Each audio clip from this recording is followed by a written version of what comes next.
Hello and welcome to Bitch That's My Kind of Worship, a podcast by and for radical hotties the world over. My name is Lucy DK and I'm an artist and writer obsessed with building the new world. This podcast is here to guide my fellow revolutionaries as we step into a collective healing journey that centers truth, justice, and returning to our limitless power. I will share practices, guidance, and conversations to keep your internal fires lit so you can let the old world crumble without fear and step into creating the future you were born for. It is our duty to fight for our freedom, and it is our duty to win. Hey hotties. Today I really want to talk about something that I feel like I am deeply equipped to discuss, which is becoming a nature girl. A nature babe, a nature fairy. I am someone who was such a self-professed hater of nature, which now I find really repulsive to even say out loud, because I'm like, whoa, how was I like that?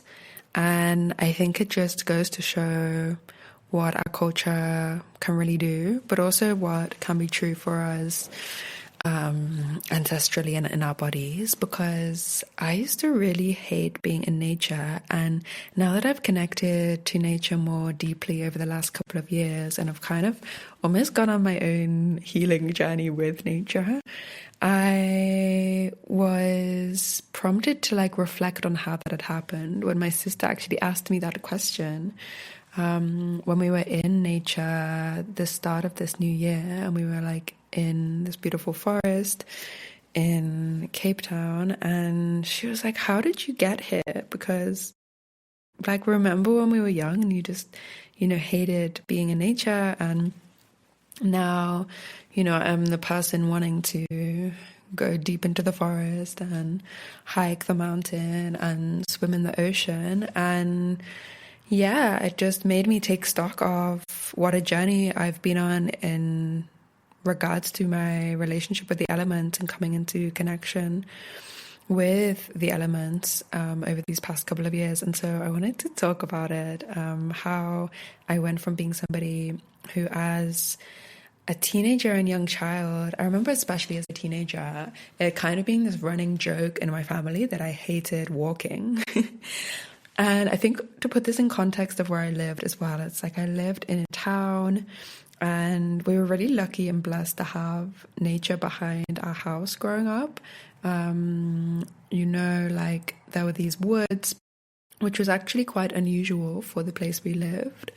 And so one memory I do have is really feeling connected to those woods and really loving those woods behind the area where we lived. But there was kind of a paved path, or a trail that ran through the wood and that turned into a paved path.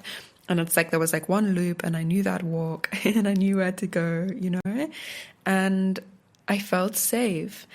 And that is the biggest thing when I look back now, and I'm like, what was it that I didn't like about nature that made me so, averse to it? And it was a deep feeling actually of not feeling safe in nature. And it manifested of, I'm scared of creepy crawlies and spiders, and I don't want to camp because what could crawl into the tent, and this deep, intense fear in my body of, these little creatures and what they could, it wasn't even a fear of what they could do to me, but it just the fear of them. And a fear of getting lost and not knowing where I was or where I was going, a fear of the dark and being out at night in the dark, and just all of these fears around what it meant to be outside. It felt like being outside meant being without protection. And then I think another component of it was not being connected to my body and fitness within my body. I had an aversion to this idea of sport and being healthy even, and that really came from feeling not good enough. And when I look back at school and the physical education lessons, it was this feeling of I'm bad at these sports, this is not my skill set. And so now I had created a lot of shame around it, and these things are hard, and they come with risk. And even getting on a bike, it was oh my god, but what if I fall off? All of it was fear. And It's really interesting because I was trying to feel into, well, what was it that shifted? And I never had a moment where I was initially like, oh, I really want to change my relationship with nature. Like, I think in the last year and definitely a few months, I've had a very conscious relationship of I want to heal my relationship with the land. I want to pray with the land, and that has been very much ancestrally guided. It's like almost the more I get into ancestral healing, the more I'm led back to getting into that right relationship.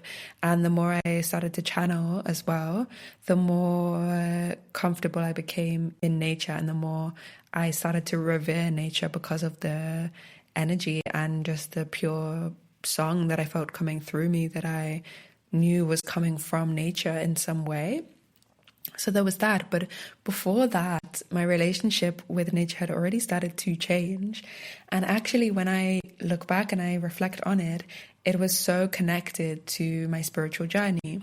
And even though I wasn't consciously connecting that to nature, it's like the more I connected to spirit, the less afraid I became of most things in general, honestly. And the more I was able to start seeing things through new eyes and starting to approach many experiences, whether it be, the fear of getting on a bike to the fear of walking into a meeting room, any of these things just became so much easier once I connected to spirit because I was connecting to myself. Basically, I was connecting to my courage. And so as I started to shift through a lot of fear, and also as I started to come into seeing each being as a being, like I remember very clearly one of my friends who was actually the friend who introduced me to my yoga school, but it was before I'd started going there, and she was like deep on a spiritual journey, and she saw me react to a spider in my garden, and she was like so bemused that I was just responding with so much fear and like aversion to this huge spider. And she really like beckoned me and she was just like, Lou, like come closer, like just like gaze at the spider. And it sounds so funny now, but I just so remember being like, no, like I'm here, da, da. And she's like, we're in its space, like we're outside, like we're in the garden, like this is its home. And she just made me sit with the spider and like contemplate it for a little while. And I did start to feel that. I started to feel that. I wouldn't say at that point I was feeling a connection with the spider for sure, but I was just starting to expand my consciousness a little bit to the point where I feel like before I felt so righteous and justified in my aim to destroy things that scared me in the natural world, right? Whether it was like, I'm in a forest and I'm hearing something and it's a bit dark and I want to rush through, so I'm going to break all these branches in my way to get out and I'm not going to, think about that. Or whether it was, okay, this spider is in my space, let me crush it, let me kill it, right? I didn't feel bad about any of these things because I'm like, oh my gosh, like I'm scared. Like it's like the human instinct of fear that overrides so much, and we connected so much to survival, and we're just like, oh my gosh, like, let me dominate, let me be in charge. And I think that is so much of the way that I related to nature overall, is that I am sovereign, superior, more important, and all of these things could potentially pose a danger to me, and I need to make sure that I'm safe and I have the right to kill them. I'm more important, and I just need to, so often I was so unaware also of what's under my feet, right? And I think that's another thing in nature, when it's like sometimes when we're not connected to it, we barely even know that it's there. We think that the earth is here for us. Like we almost see it as, okay, the earth is just a home for humans. Like it was created for our life, rather than understanding that we are a part of a bigger, wider ecosystem and that we are a part of the earth's life. And so we often just come in with like a complete sense that the earth is simply there for us. And that's why we've extracted from her so much, right? We've just extracted, taken all of these resources and just believed that this is here to sustain us without really thought or care to the impact of that. And now as we start to come into right relationship with what it means to be in relationship with the earth, we have to actually shift our hierarchy, our belief in hierarchy, and come to see that we are a part of nature and we are not superior. And yeah, what is really interesting is that in coming through a lot of that fear and starting to explore nature a bit more, it was like almost like a reinforcing circle. It was like my spiritual journey removed enough of my fear that I could start to explore and experience nature. And then by exploring and experiencing nature, I deepened in my spiritual journey, because nature is so deeply connected to spirit, right? And spirit is so present in nature. And especially this is where my voice developed so much, because when my voice started opening and I started channeling song, this would really firstly happen outside. And even now, that is mostly where I channel, is outside. I hardly ever channel song inside at the moment. Sometimes I do, sometimes it comes, but it has to be like a real moment or a real ceremony or a real initiation that's just happening in my body. But when I really like am just seeking to be in communion with spirit, I go outside and song just comes through so easily. And so often I felt like, wow, like, where is this coming from? You know, like I didn't really know. I was like, and I think my perception of spirit at that point was so just, you know, God or nothing, God or bust. It was like my one, you know, position, because that was how I'd been conditioned to understand spirituality through religion, as like there's like one God. And, you know, and even though I didn't really believe in that, that's still the words I used and the language I used. And so when I did come into really believing in spirit and coming into my own direct experience of spirituality, I just started like relating everything to God, that everything that felt touched or tinged with spirit, everything that, you know, was infused with source, I was like, okay, God, God, God, God, God. And now that I actually reflect on my experience with song, with channeling, I'm like, I have to give thanks to the spirits in nature, because I think so much of what I'm gifted comes through them. And I almost feel like it's coming from source, but they are the transmitters, if that's the right word. Like it's almost like source comes to them and through them the song comes to me. Like when I am in proximity to their energy field, like that's almost how it feels. And there are times when I will stand with a specific tree even and like really feel a specific message coming through. And in those moments, often it really is also messages related to the earth. And again, it's interesting, right? Because I think we all have areas of interest or special interest and things that really draw us in. And for me, earth and ecology was just never one of those things. Like I respected people who are really into that. I was like, okay, cool, that's their thing. Like maybe music is my thing, right? And it's like kind of like cool, like, you know, and in an ideological sense, of course, I was like, yes, we need to protect the earth, and like, yes, climate change is bad, and you know, all these things. But I didn't feel like a personal passion or fire for the earth. And it was actually through a lot of this channeling and a lot of this song that I just started to learn a lot more, because it was like she was teaching me, and it was like I was being shown and told, like, wow, like I had this beautiful song come through the other day where she was basically saying like who would kill their mother. And I was just seeing this vision of like a child coming out of the womb only to immediately like kill the mother who had housed them, homed them, nurtured them, nourished them, brought them to life. And it was just showing how we do that almost immediately when we come onto earth. And it's like, even from when we're in the womb, the earth sustains us. Like she feeds us. Like we are getting our sustenance from her waters, from her land. And then we come out of the womb and we step onto earth. And even as little beings, we're suddenly conditioned to dominate, to extract, to trample, and to really just treat the earth as this really this thing that's there for our survival, rather than understanding that she has given us life, that she is the root to our existence, and that we can honor her and revere her as we would a mother who has brought us to life as well. And so much of this revelation is things that I'm being taught by these trees, like by nature, by being in the presence of nature. And I think beyond the feeling of like sometimes when the past few months living in South Africa, I climb a lot of mountains. And this is something that is so crazy to me, because if you told me when I was a teenager that I would be climbing mountains now, like I would have laughed at you and I would have been like, what? And I get such a feeling of peace, but also fulfillment and courage. And I feel like climbing a mountain is like a microcosm for life. And when you're on that hike, like when you're in that journey, you just, all these things happen and show you and just remind you that you do have resilience, that you do have grit, that you will find your way when you're lost, that there are things that can point you in the right direction, that you do need your friends, that you can hear God on the mountain, you know, like all of these beautiful lessons you learn simply from climbing a mountain. And I think that's reflected in so much of nature, and like in so many of the journeys I was afraid to go on with nature have just brought me into deeper and deeper spiritual lessons.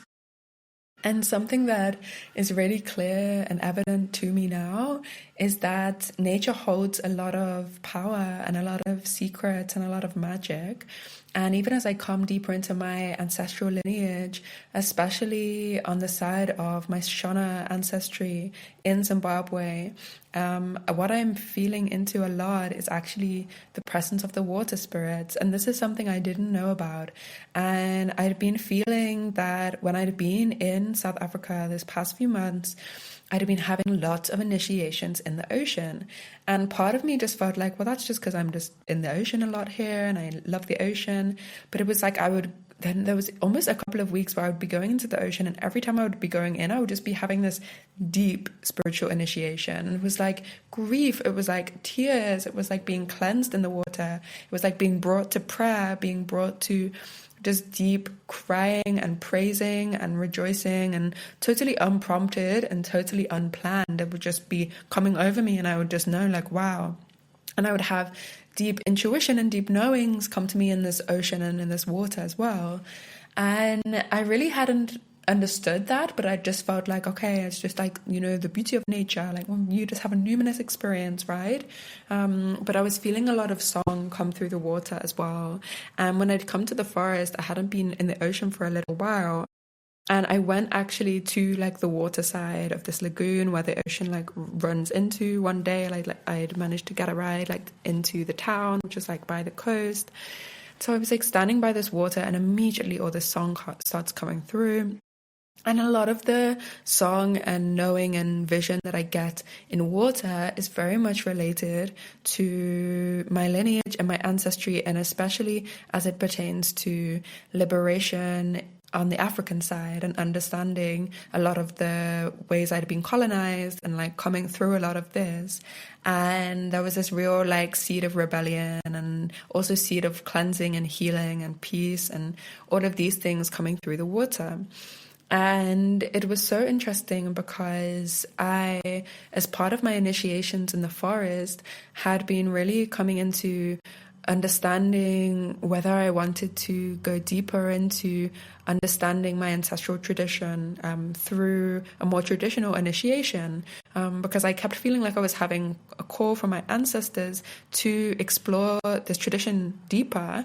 But it felt really at odds with my life, and there was a lot of grief as I was coming into the forest. I'm actually going to do a whole transmission on this on Substack, because that is the place where I talk more about my own spiritual journey and just share where I'm at and what is happening, and just give you honestly my raw and real unfiltered thoughts. But here I won't go deeply into that, but basically as part of trying to uncover that and understand that more for myself, and I ended up doing a consultation with a Sangoma who I had learned about, and she did a reading, you could say, for me, or she offered me her guidance on what she was seeing.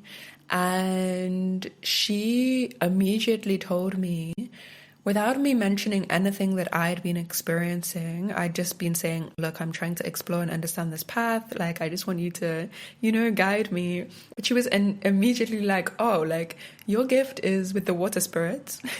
And they're known as the Endau spirits in Zimbabwe.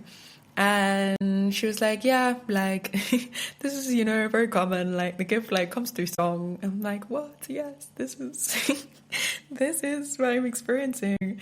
And it was so interesting because, again, it's something that I'm so disconnected from that I was like, what do you mean the water spirits? Like, what do you mean? Like, the water spirits are being channeled through song. Like, what do you mean? And to know that there's a whole lineage in my ancestry that reveres and communicates with and works with these water spirits, right? It's such an awakening to be like, this is coming through and it's intuitive and it's happening and I don't have language for it and I don't know how to explain it. And even it can feel isolating. You're like, am I alone in this? And what do I do with it? And it's so magical. But in my reality, it makes me feel alienated also, because anything that feels too spiritual or too energy or too, makes me feel like, oh my gosh, everybody in the reality I've known will think of me as crazy, right? And to then actually just speak to somebody and be like, wait, this is like a generations long lineage of people in my ancestry doing rituals with the water and working with these specific water spirits that I have been communicating with, right? And suddenly having language for that and being able to understand it and explain it, and also know that there's a route to deepen that, but also control it, right? And not be controlled by it. And there were just all of these pieces like starting to fit into place. And I was just starting to feel like, oh my gosh, like, and I think for so many of us, whatever our ancestry, there are so many lineages that were so connected to nature and that had different rituals, different ways of working with the elements, working with the different spirits who are part of nature, working with just different landscapes and different ways of being. And I think we live in very ruptured lineages often our parents and grandparents have experienced a lot of violence, have experienced a lot of contraction, have experienced a lot being stolen and taken, and have adopted survival strategies.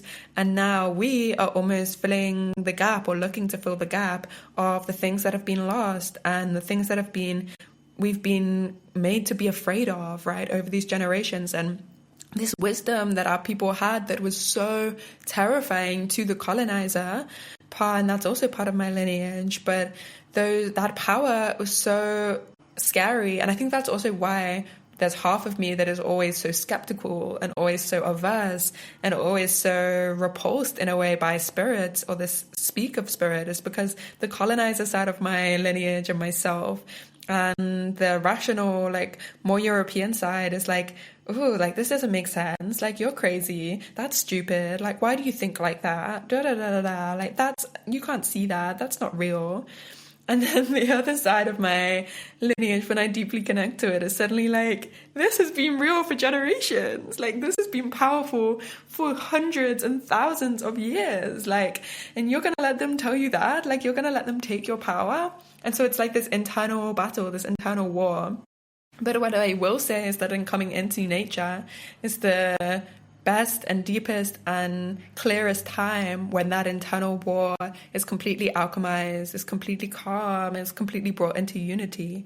And I think that's what nature does as well. It arms us with unity. It makes it so that everything can be cleansed. It makes it so that every fight can actually be harmonized, and that fire and water, right? It's like it brings everything together and it makes something possible. And that's why I think it's so essential for birthing the new world that we come back into connection with nature, whatever that looks like in our lives. And I think it involves a deference to nature to almost come back into right relationship, is to actually, rather than just trying to take, it's like to ask nature what she needs from us. Like I think often we also come to nature as like, oh, please like de-stress me from my life, or like please just like give me a moment. And obviously she is there for us, she is there to hold us in that. But now that I'm kind of moving through my journey, what I come to nature now with is like, what can I offer you? What can I give you? How can I pour energy into you? Like how can I protect you better? Like how can I support you? the way that you support me. And I think when we come to her with that question, she gives us beautiful answers. And we remember that to be in harmony with her is to give ourselves just such deeper power and such deeper communion and such deeper stability and ease and fluidity and presence. So this was meant to be a transmission on how to become a nature girl. I think it's actually turned into a transmission on why you should become a nature babe. And maybe we'll have to get someone on to talk about actually the how, because I think I've shared some of the examples from my own life of how that manifested, but I think there are some really beautiful ways that you can start to move towards that in your own life as well. And so maybe that's something for contemplation and meditation, and something that I would love people to share as well and to speak about. And you can join us in Substack for more of that community communing. But for now, I'll just leave you with the truth that when the sun rises and the sun sets, you are regenerated and you are reborn, and there is so much that happens in sleep to return you to the truth of who you are. And nature's cycles, nature's seasons, which are in all of us, are pieces of us that when we honor them, when we respect them, when we move in time with them, allow us to come into the true cycle of life that we were born for. And when we are tied to urgency and projection and planning and all of these human constructs that really often work against nature, we work against our own nature and we deeply limit our power. So as much as you can move with the rhythm of nature today, as much as you can listen to her and ask her what she needs from you, the more in communion you will be with your own power. And that is what I want for each radical hottie, is that you come into your own power. So more power to you, more power to us, more power to this earthbound revolution. I love you, and I'll speak to you soon. You've been listening to Bitch, That's My Kind of Worship, and you can follow Radical Hotties on Substack for more where that came from. See you next time.